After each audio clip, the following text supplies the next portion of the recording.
Hi, in this video, I'm going to show you on how you can flatten an image in Canva. So flatten is a concept that cannot be found in Canva. It does exist in Photoshop and other editing programs, but not in Canva. So flattening is very useful if you want to prevent anyone from accidentally editing or extracting individual elements of your design in Canva, or you might also want to ensure consistency for printing results.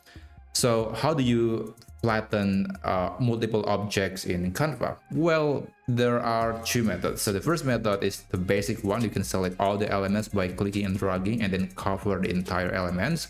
And you want to group them, and also you want to lock them. So basically this prevents anyone from accidentally editing this image. And I forgot to lock that. Now it's going to be in one piece, so you cannot just separate them from the whole group. But of course that's not very effective because anyone with access with editing can still modify the document. So I do not recommend that method. Instead, I do recommend downloading the elements or the image as a one cohesive group. So click share, click download, and make sure the file type is PNG and enable transparent background, and then click download. Alright, now the image is being downloaded. Now I'm going to add a new page.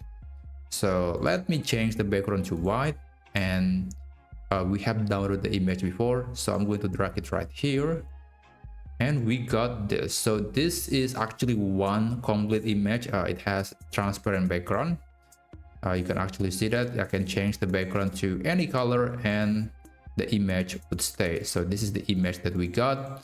It's very similar to this one, except this is just one image. This is not from multiple different objects. This is exactly just one image, and it's kind of similar to flatten an image in Photoshop. So it's not perfect, but at least this is something that we can do on Canva. Anyway, if you find this video to be useful, please consider subscribing to this channel, and I will see you on the next video.